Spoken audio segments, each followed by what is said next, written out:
Welcome, everyone, to a Wednesday episode of the Call Sheet Podcast here at the Fans First Sports Network. Kevin Smith with you.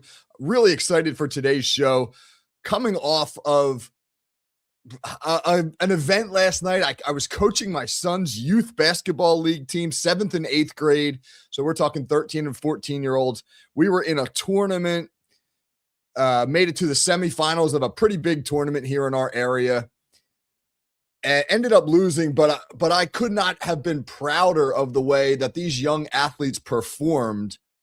And I want to dive in on the subject of building confidence in athletes.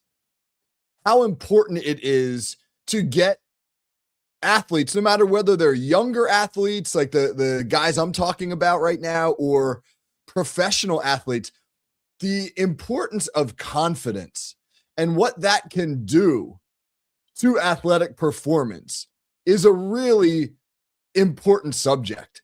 And we're going to jump in on that subject today. How do you build confidence in athletes so that they can perform at their best? Before we dive in, though, the saga of my hacked X account at KT Smith FFSN continues.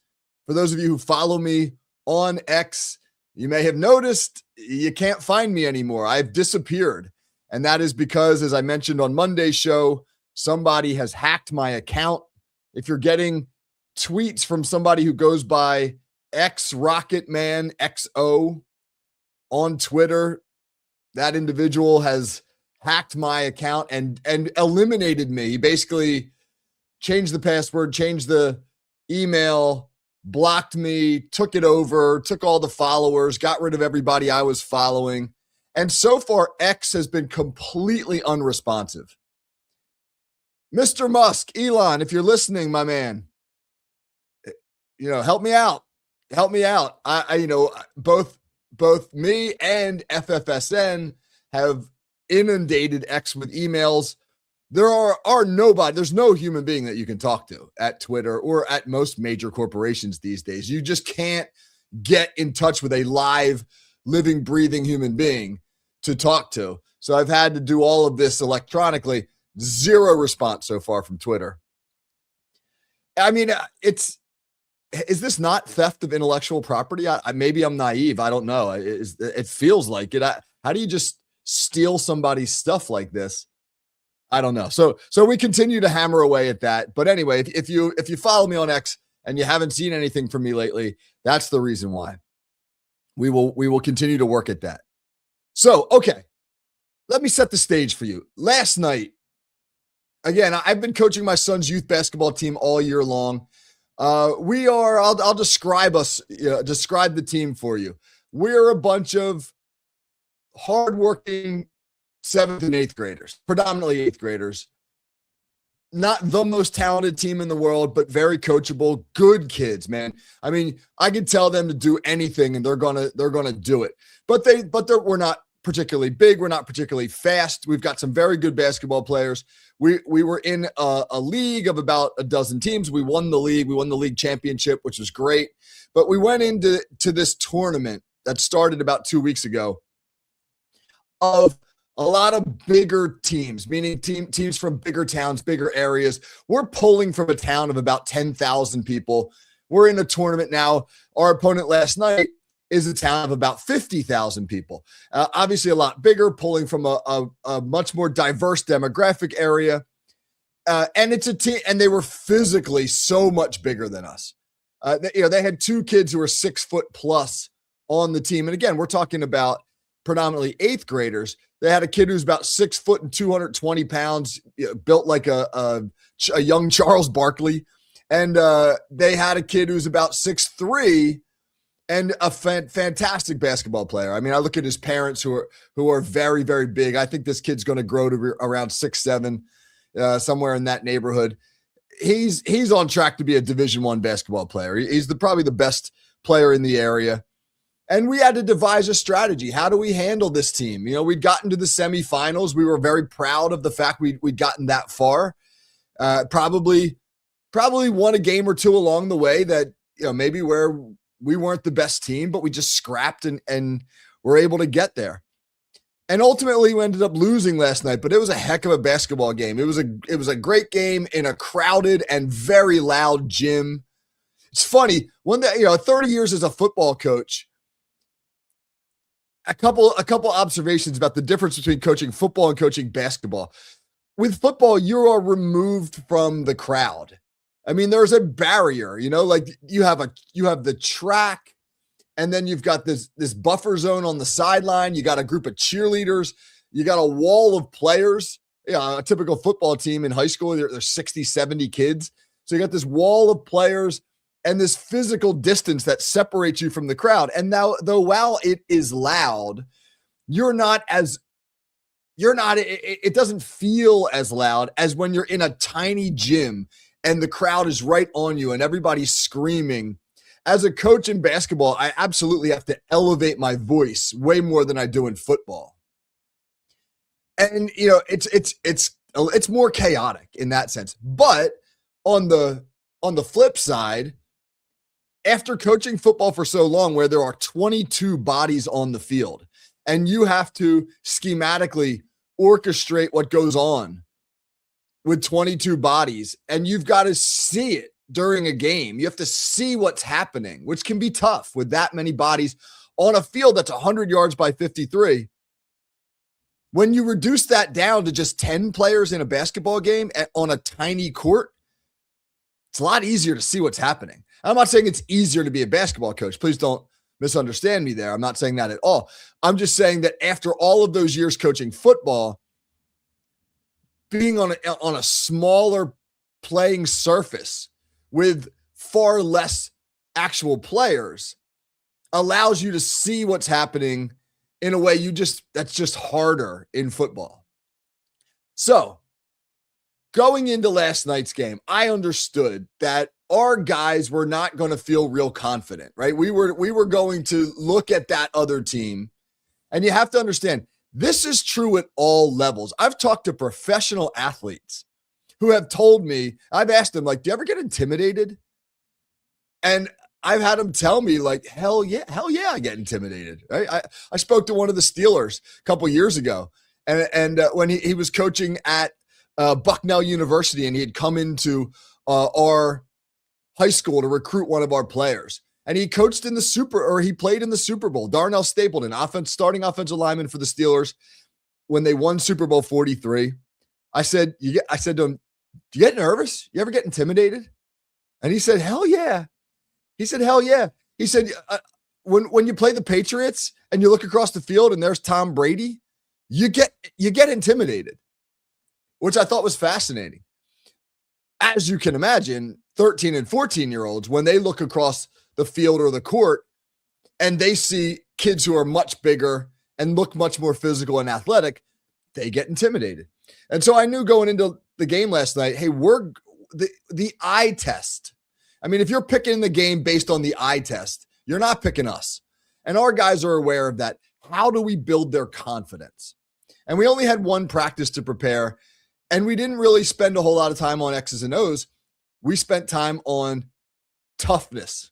And I'm going to get to that in a second.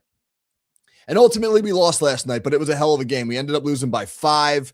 I mean, they got out to a 10-0 lead, and it was like, oh my gosh. We called timeout. We got everybody settled down, and then we made a few shots. And momentum's a funny thing. It started to turn.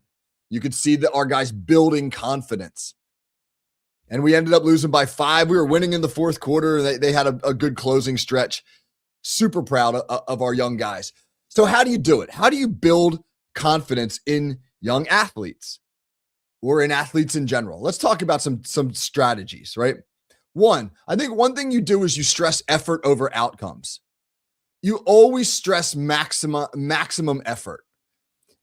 I said time and time again at practice the other night, and even during the game last night, I don't care about the scoreboard. Don't look at the scoreboard.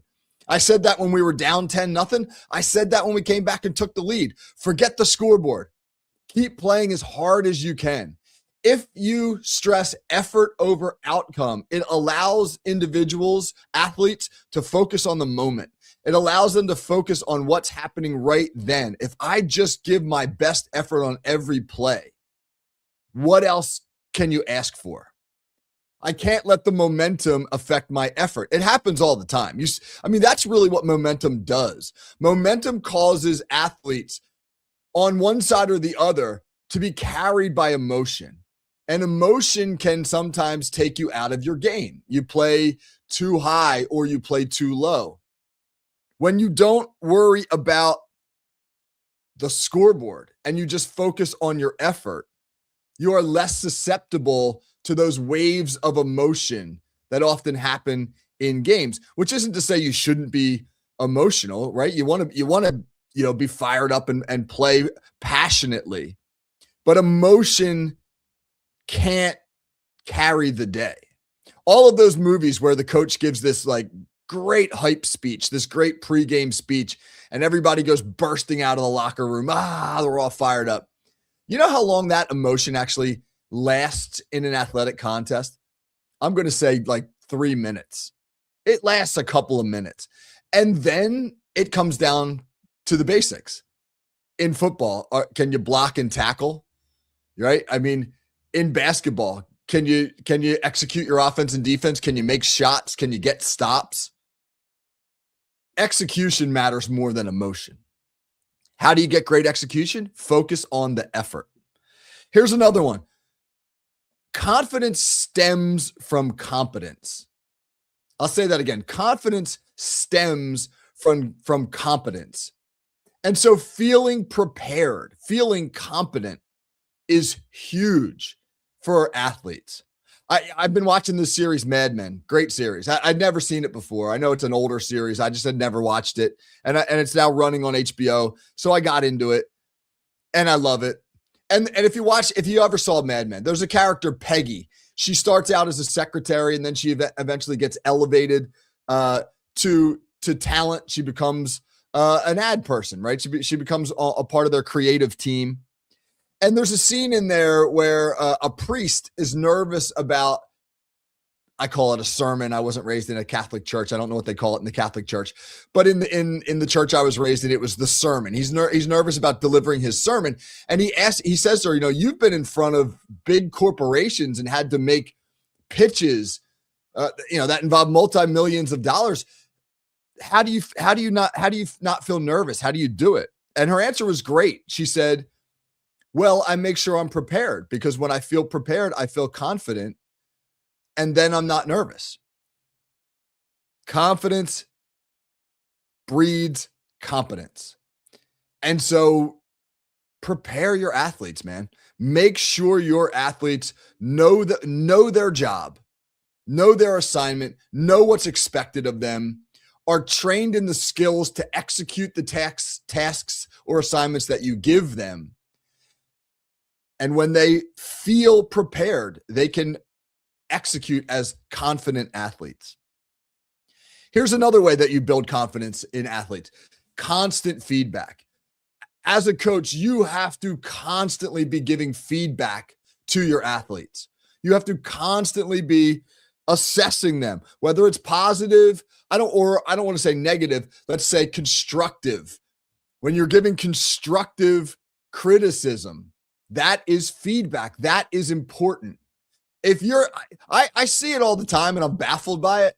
Like when the camera cuts to the sideline and the coach is just standing there, not saying anything. I don't know how they do it like that. And you've got assistants and, it doesn't all fall on the shoulders of the head coach.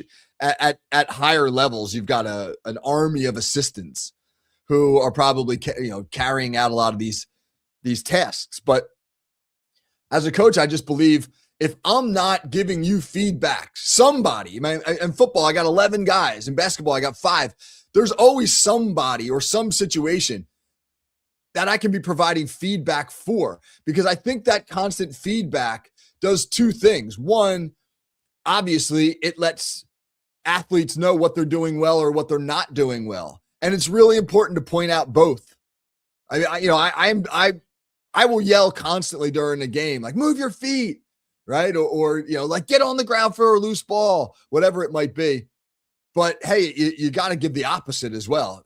We had a kid named Landon last night who was tasked with playing this really big, really strong kid in the low post. And I wanted him to front that kid. I didn't want them to have easy entry passes. But in order to front him, he had to battle this kid. And he was doing a great job. And so every time that he would run down the court after a good defensive series, Landon, excellent. Give them constant feedback. Let them know how they're doing, right? Don't make it a guessing game. That said, here's another thing I think is really important. Be demanding. Be demanding. Set a high level of expectation. I have found that athletes are going to meet the bar that you set. If you set it low, and this is 100% true of younger athletes, as you get up into college and the pros, athletes are a little more self-motivated, but I think they still need to constantly be pushed to the highest level of which they're capable. Be demanding. Expect them to expect more of themselves. Yeah, I say to our athletes all the time, I want more for you. I want more for you. I want you to expect more of yourself than you do. Let's set that bar high. It's like the old John Wooden quote, or I don't know if it was Wooden or Lombardi, one of these legendary coaches, where they talked about perfection, right? And hey, let's chase perfection. I'm paraphrasing because I can't remember the quote exactly. Let's chase perfection. We're not going to get there. We're never going to be perfect. But if we chase perfection, we might catch excellence. That is a great reminder, particularly for young athletes. Chase the high bar, man. Maybe we won't clear it, but hey, we're going to get close in the process. And in that process, you got to raise your voice sometimes. I know we live in this new world where younger people are very sensitive, where the idea of yelling at student athletes can be frowned upon. To that, I say, bullshit. Do it. Demand more. Raise your voice. Not to tear them down, not to be negative, but when you raise your voice, it gets their attention. And I said to a kid last night, a kid named Steve, who got a little down on himself, turned the ball over a few times, got a little down on himself, and I raised my voice at him. But I wasn't criticizing the turnovers. I was criticizing his body language. I didn't like his body language, and I yelled at him, and I was like, Steve, pick your damn head up, And then I grabbed him afterwards, and I said, hey, Steve, listen, don't focus on the volume. If I'm elevating my voice, don't focus on the volume, focus on the message. Whether I say, hey, Steve, I really need you to pick your head up and stay confident and be in the game and not worry about what just happened. Can you do that for me, Steve? If I say it like that, or if I get all over him, pick your damn head up, I'm still saying the same thing. I'm still saying, hey, man, focus on the next play. Pick your head up. Let's go. You're fine. It's not the volume at which it's being said. It's the message itself. Sometimes in the heat of battle, the volume creates a sense of urgency. You have to raise your voice. And you have to trust yourself as a coach that you can build athletes who are mentally tough enough to be able to handle a little bit of yelling. Because if you can't, they're not going to be very successful. They're not going to handle stressful situations. Prepare them. And finally, I will say this. Above and beyond all of it, coach physicality. I don't care what sport it is. Football, basketball, soccer, I don't care what sport it is. So often, the more physical team wins. Coach physicality. When our basketball team turned around this year, I didn't like how we were rebounding. I thought we were a soft rebounding team. And for me, rebounding is just effort. It's just toughness and effort, rebounding.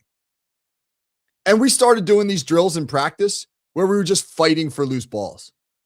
I mean, we would spend large periods of practice. I mean, we're not even working on skills. We're fighting for loose balls. I'm putting up shots and I got guys just battling. And I would say, I don't care if the ball goes out of bounds. Get the ball. Whoever wins this, right? Moves on. Whoever loses, we'd have consequences, etc. I'd have them do drills where we had them put their hands on the ball. So you got 4 hands on the ball, 2 guys with 4 hands on the ball, and I'd blow the whistle, and they would just have to wrestle it away from each other. In football, obviously, if you're not building toughness from day one, if you're not stressing toughness from day one, and you're not incorporating it into the drills that you do, you're not preparing your team to be tough. And by that, I don't mean like toughness is we're going to line up 10 yards apart and run and slam into one another. That's moronic stuff. We're talking about the tempo that you stress, the effort that you stress, the constant movement that conditions them properly. When you build physical toughness, you build confident athletes. That's a lot. It's a lot. You have to prepare them, right? You have to build their level of confidence. You have to constantly give feedback. You've got to be demanding and set a high level of expectation. Focus on the things you can control, and above and beyond all, be physical. But that's coaching, man. That is coaching. So our basketball season came to an end last night.